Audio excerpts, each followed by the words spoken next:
नमस्कार, आप देख रहे हैं खबरों का पंचनामा। मैं हूं आपके साथ परवीन शेख।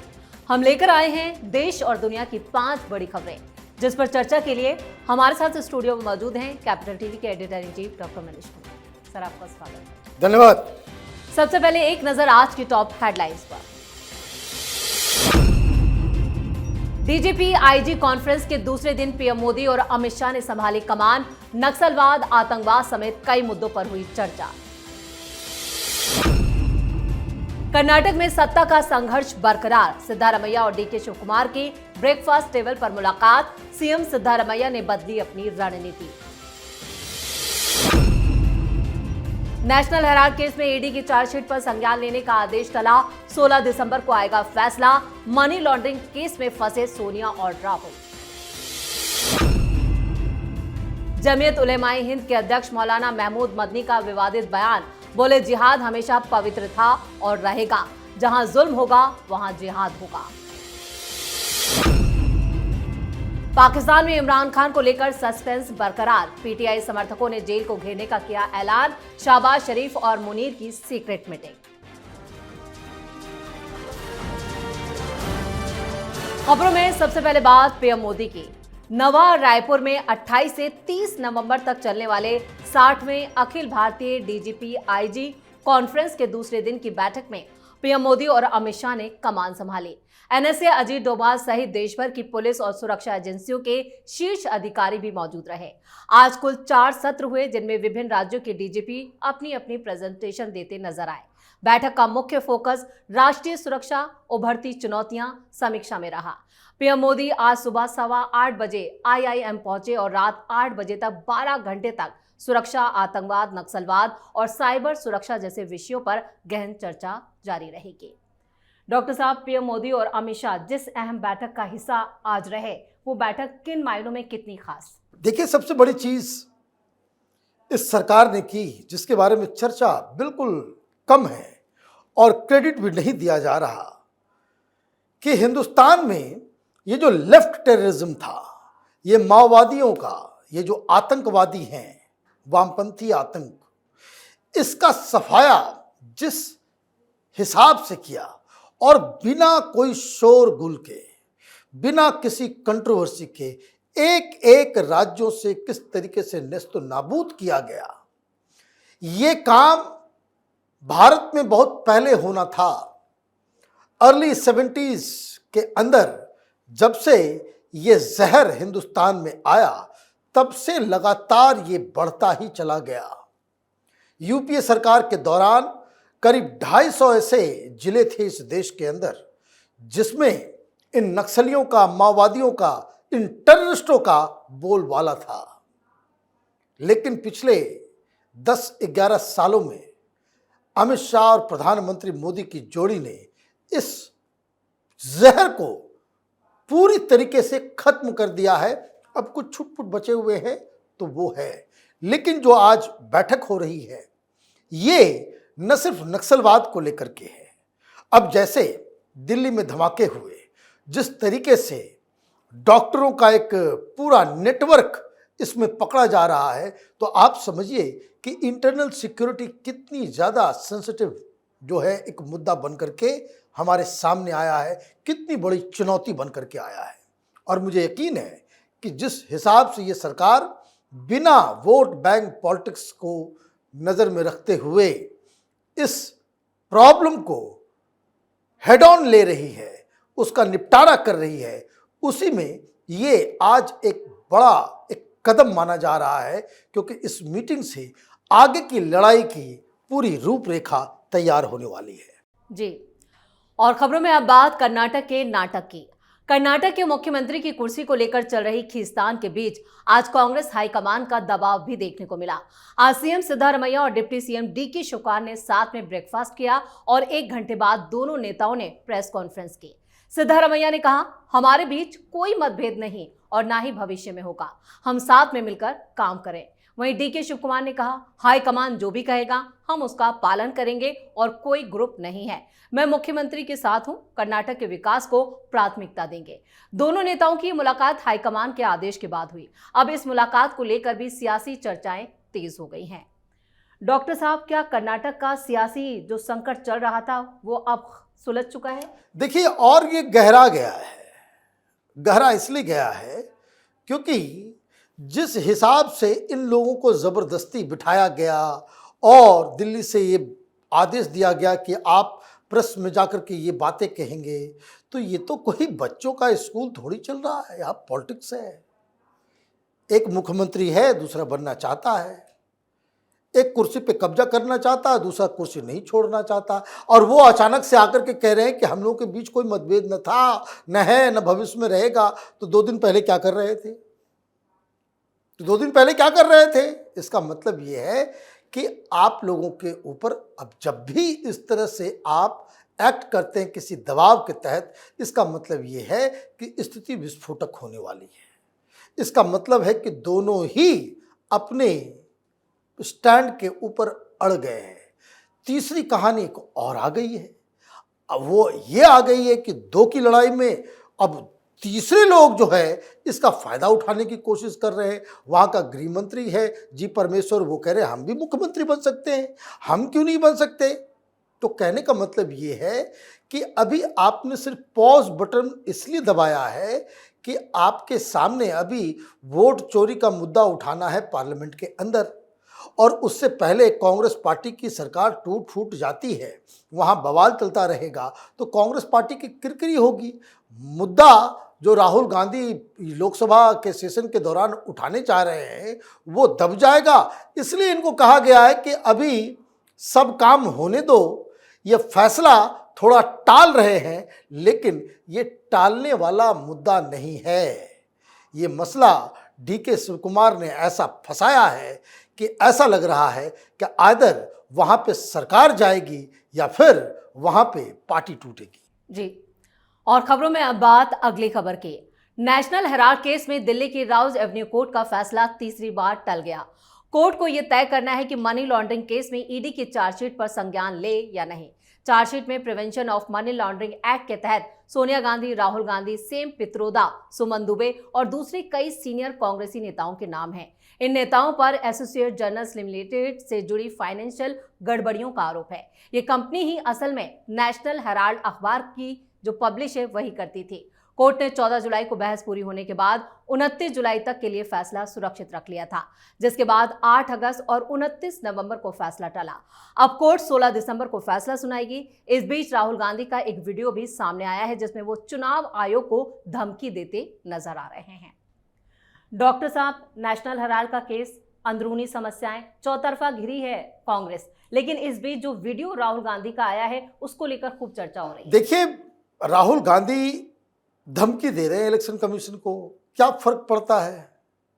आप सुप्रीम कोर्ट गए, आपके तमाम वकील सुप्रीम कोर्ट के अंदर झिरक कर रहे हैं वोट चोरी को लेकर के, एसआईआर को लेकर के। कोई फर्क पड़ रहा है? नहीं पड़ रहा है। कारण जनता एसआईआर से खुश है। राहुल गांधी अपनी हार का ठीकरा वो चुनाव आयोग पे फोड़ना चाहते। तो जनता इतनी बेवकूफ नहीं है। रही बात नेशनल हेराल्ड की, ये तो ऑलरेडी ये लोग सब बेल के ऊपर जेल से बाहर हैं। मतलब ऑलरेडी प्राइमा फेसी केस है, ये ओपन एंड शट केस है। आप 50 लाख रुपए खर्च करके 2000 करोड़ की संपत्ति बना लेंगे, ये कौन सा कानून आपको जस्टिफिकेशन दे सकता है इसका? कैसे ये जस्टिफाई होगा? और इसलिए जब आपकी खुद की सरकार थी, अभी तो आप ये भी कह सकते हो मोदी सरकार ने ये कर दिया, लेकिन बेल आपको मिला कब? ये सारा केस बना कब? जब केंद्र में आपकी सरकार थी।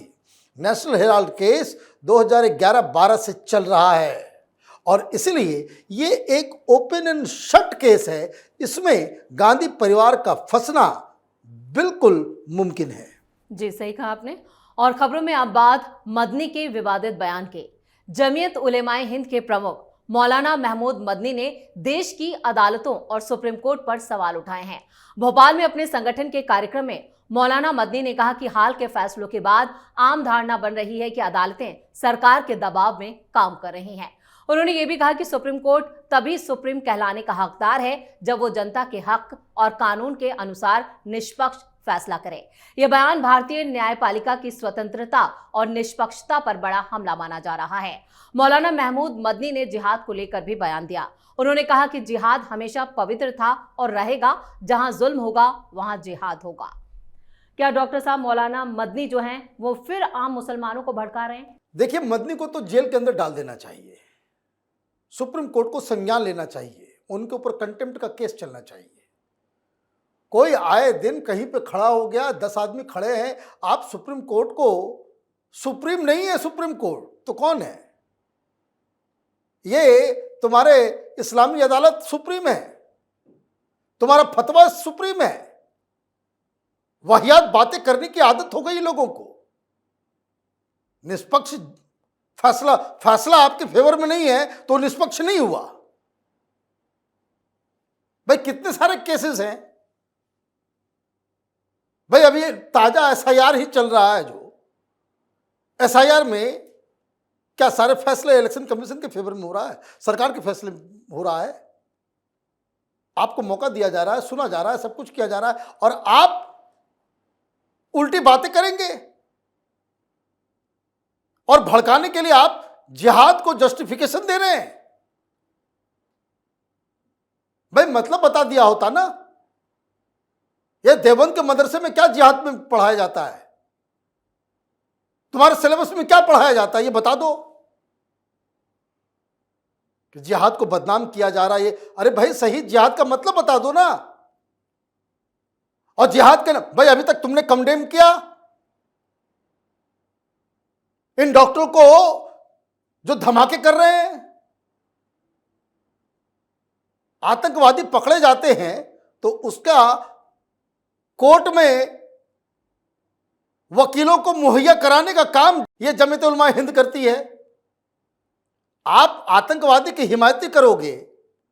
भाई कितनी बार कश्मीर के आतंकवादियों के खिलाफ तुम लोगों ने फतवा जारी किया और क्या हुआ? सीए में क्या हुआ? कोई पूछता नहीं है इन लोगों को। मठाधीश बन करके बैठे हुए हैं। कितने मुसलमानों की नागरिकता गई? आप लोग भाषण दे रहे थे मुसलमानों की नागरिकता चली जाएगी तो नसबंदी कर दिया जाएगा, तो डिटेंशन कैंप में रखा जाएगा, पता नहीं क्या क्या बकवास ये लोग कर रहे थे। क्या क्या हुआ? तो ये एक बड़ी दिक्कत है। कंपटीशन चल रहा है। ये कोई रिलीजियस कोई मौलवी मौलाना नहीं है। ये खुद जो है नेतागिरी में लगा हुआ है। सांसद रहा है। किसने भेजा था? अभी यूपी में चुनाव होने वाले हैं तो अभी कंपटीशन चल रहा है इन लोगों का आपस में। अरशद मदनी ने कुछ कहा था, पहले तो चाचा भतीजा में ही झगड़ा है। जमीयत उलमा हिंद का बॉस कौन है? तो पहले अब चाचा भतीजा ही पहले फड़िया लो आपस में। और वो नहीं तो अभी इन लोगों को दिक्कत हो रही है कि किस तरीके से बिहार में मुसलमान जो है वो चले गए ओवैसी के पास। ये कोई हिंदू मुसलमान का मसला नहीं है। वो मुसलमानों को भड़का रहा है ओवैसी के खिलाफ। बात समझिए। ये सब लिफाफा लेकर के राजनीति करने वाले मौलाना हैं। इन लोगों का अभी जो केंद्र है वो यूपी का चुनाव है। अभी यूपी का चुनाव आने वाला है तो कैसे ओवैसी के बढ़ते हुए रुतबे को कर्टेल किया जाए, इसलिए इस तरह का बयान देकर के मुसलमानों को अपने पक्ष में उनको भड़का के उनको अफवाह फैला करके अपने पक्ष में करने का ये एक सोची समझी चाल है। डॉक्टर साहब बिल्कुल सही कहा आपने। और खबरों के आखिर में बात पाकिस्तान में मचे हाहाकार के। पाकिस्तान में बवाल मचा है। जनता अब सड़कों पर आ चुकी है। अब तो इमरान जिस जेल में है उस पर हमले की तैयारी हो चुकी है। दरअसल इमरान खान की खैरियत पर पूरा पाकिस्तान सवाल पूछ रहा है। इमरान की बहनें चीख चिल्ला रही हैं कि आसिम मुनीर ने इमरान को मारने का प्लान बना लिया। लेकिन बेशर्मी की हद देखिए। पाकिस्तानी सरकार इमरान की बैरक की तस्वीरें जारी कर रही है, लग्जरी चेयर दिखा रही है, हर ऐशो आराम भी दिखा रही है, कह रही है कि इमरान महफूज है। मगर इमरान की ना तो तस्वीर जारी जारी कर रही है, न ही उनके परिवार को मिलने ही दे रही है। पीटीआई के सांसदों ने मंगलवार तक का टाइम दिया है और कहा है कि अगर इमरान की खैरियत का सबूत नहीं मिला तो मंगलवार से गदर होगा। इमरान की बहनें आलिमा ने भी कहा कि अगर इमरान को कुछ हुआ तो पाकिस्तान के हुक्मरानों की नस्लें तबाह कर दी जाएगी। इमरान खान को लेकर पाकिस्तान में हाहाकार। देखिए, हाहाकार होगा नहीं, बताया तो जा रहा है, मार के खत्म कर दिया गया है। भाई दिखा क्यों नहीं रहे हो? उनके परिवार को नहीं मिलने देना, वकील को मिलने नहीं देना, ये कहना कि देखो भाई इसलिए मिलने नहीं दिया जा रहा है तो ताकि वो वहां से जेल में बैठ करके वो राजनीति करते हैं, तो 4 सहाफी को ले जाओ, 4 बड़े बड़े जर्नलिस्ट को ले जाओ, वहां उनको दिखा दो, तस्वीरें दिखा दो, बयान ना दिखाओ, कम से कम तस्वीरें दिखा दो। सुप्रीम कोर्ट के जज को लेकर के जाओ, हाई कोर्ट के जज को लेकर के जाओ। दिक्कत क्या है? कहानी जो समझ में आ रही है कि either he has been tortured to the limit कि उसे जनता के सामने पेश नहीं किया जा सकता, या फिर उसको मार दिया गया है। और अब दिक्कत क्या है, इस बात को भी समझ लीजिए कि पहले इस तरह की घटनाएं घटती है तो जो सिक्योरिटी इंचार्ज है, जो जिसके आदेश से ये सब हुआ है, वो फंस जाएगा। ये मुनीर, उसने तो संविधान ही बदल दिया कि अब उसकी मौत भी हो जाएगी, ये शहबाज शरीफ मुनीर के पास उसकी आंच तक नहीं पहुंचेगी, उसके ऊपर कोई केस भी नहीं हो पाएगा। तो ये इंतजाम, ये बंदोबस्त इसने पहले ही कर लिया है। वो गजट नोटिफिकेशन जारी होना है मुनीर का, ये कह दें कि भाई वो मर गया, फिर क्या कर लोगे? न एफआईआर दर्ज होगा, न केस होगा, न मुनीर फंसेगा, न कुछ फंसेगा। तो ये उसी की पूरी चर्चा है। दिक्कत क्या है कि जनता जो है वो सड़कों पे आ गई है। 5 मिनट में ये प्रॉब्लम जो है सॉल्व हो जाता, 5 दिन से बवाल चल रहा है कि भाई मर गया मर गया मर गया, बस उसी दिन तस्वीर निकाल दिए होते, उसी दिन तस्वीर निकाल दिए होते, कोई वीडियो कॉल करवा लिया होता, 27 तारीख को उसको हाईकोर्ट में पेश होना था, आप पेश कर दिए होते। 1 महीना पहले वो पेश हुए थे तो, लेकिन वीडियो कॉल पे फिर से आप जो है वीडियो कॉल पे उनको कोर्ट में पेश कर दिया होता, मामला खत्म हो गया होता। इसका मतलब दाल में काला नहीं, पूरी दाल ही काली है। इमरान खान वापस जनता के सामने आ पाएंगे, अब इसके ऊपर सवाल खड़े हो गए हैं। डॉक्टर साहब, इस तमाम जानकारी के लिए और सटीक विश्लेषण के लिए आपका बहुत बहुत धन्यवाद। धन्यवाद। खबरों का पंचनामा में आज के लिए इतना ही। देश और विदेश की बाकी खबरों और उनके सटीक एनालिसिस के लिए देखते रहिए कैपिटल टीवी।